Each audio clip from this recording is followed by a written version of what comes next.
Enigmas. Bienvenidas y bienvenidos a nuestro canal Enigmas, donde te traeré casos que demuestran que la oscuridad es ausencia de luz, oscuridad humana e infrahumana. Acompáñame.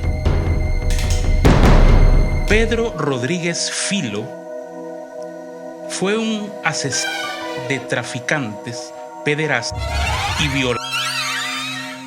De hecho, ha sido comparado con el personaje de la serie Dexter, una especie de asesino justiciero. También le decían el asesino de asesinos. Nace el 17 de junio de 1954 en Santa Rita de Sapucaí, en el estado de Minas Gerais, en Brasil. Su padre era un hombre extremadamente violento, además de alcohólico. Y en los meses de gestación, de su gestación, es decir, estando su madre embarazada, su padre la pateó en el vientre con una fuerza descomunal, lo cual luego se descubrió que le generó una deformación en el cráneo al feto. Dicen algunos especialistas que esto neurológicamente pudo haber afectado su falta de empatía y promocionado su insólita violencia. Además, en su niñez, por su condición social, eran muy pobres, tuvo que trabajar en un matadero de aves. Lo que quiere decir que esa deformación neurológica más esa deformación psicológica de tener que matar aves siendo niño generan la combinación final de la psicopatía de Pedriño Matador.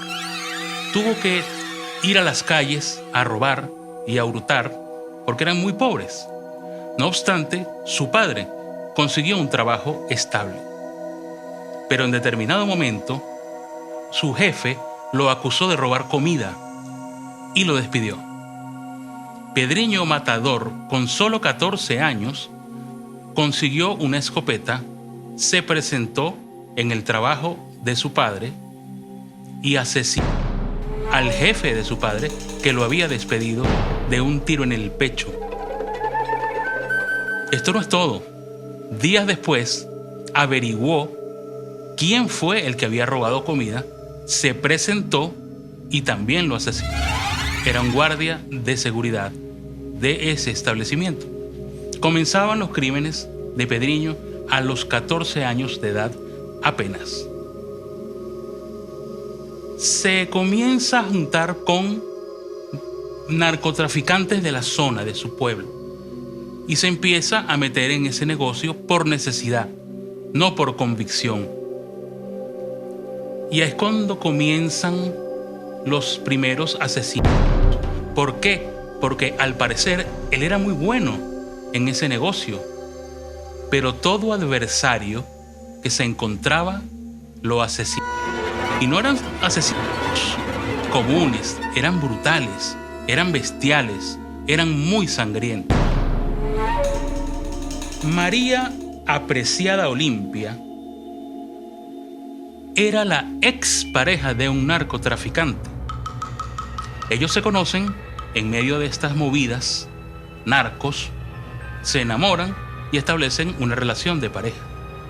Una relación fructífera al punto de que María quedó embarazada de Pedriño Matador. No obstante, estando embarazada, es brutalmente asesinada por un narcotraficante adversario de Pedriño Matador. Pedriño, ya entrado en los sentimientos de ira que iban naciendo, empieza a averiguar quién la mandó a matar. Y de hecho, en todo ese movimiento de narcos, torturó e inclusive asesinó a varios narcotraficantes para sacarle la información. Y finalmente lo obtuvo. Descubrió que quien mandó a matar a María era un narco que le llamaban el director. Le siguió la pista, se presentó en una fiesta con 3 sicarios más que había contratado y abrieron fuego. Por supuesto, asesinaron al director, pero también asesinaron a 3 personas inocentes y dejaron heridas a 16 más. A los 18 años apenas cae preso por varios asesinatos que se le comprobaron. Él decía que él solo mató violadores, pederastas y narcotraficantes, a pesar de que él tuvo que trabajar de narcotraficante por necesidad. Esta es una de las historias de Pedriño Matador más impresionantes. Cuando lo estaban trasladando a la prisión, habían 2 presos más en la patrulla, y él se enteró que uno de ellos era un violador y lo mató con sus propias manos, a pesar de ir esposado. En 1973, su padre asesinó a su esposa, es decir, a la madre de Pedriño, de 21 machetazos. Cae preso con la mala suerte de que fue a dar al mismo penal que Pedriño Matador, que su hijo. Al enterarse de esta noticia, obviamente Pedriño lo buscó y lo asesinó de 22 machetazos, uno más.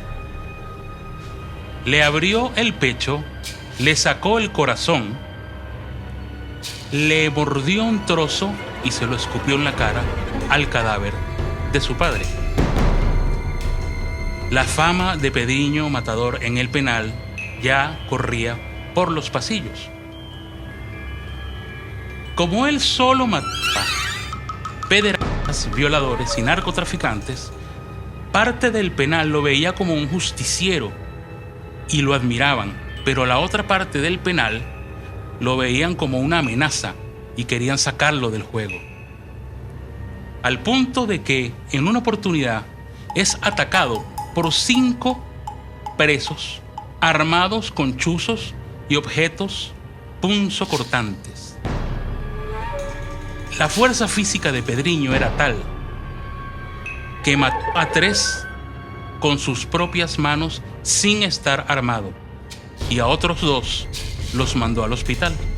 A Pedriño Matador en el penal también se ganó un segundo apodo: Pedriño Caníbal, porque cuando mataba a sus víctimas les cortaba orejas, labios y los mordía y luego se los escupía a los cadáveres.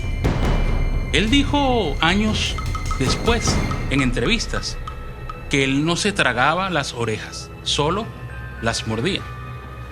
El destino de Pedriño estaba escrito, porque estando en el penal se entera de que su hermana fue violada y brutalmente asesinada. Obviamente, Pedriño comienza a investigar quién fue. Y como todos podemos imaginar, lo descubrió.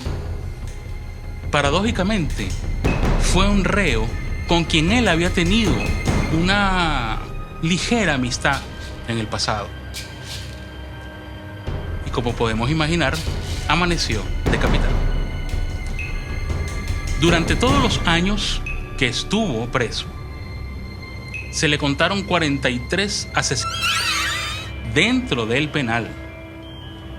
Pero además, en su prontuario se le contaban 50 antes de haber caído en el penal.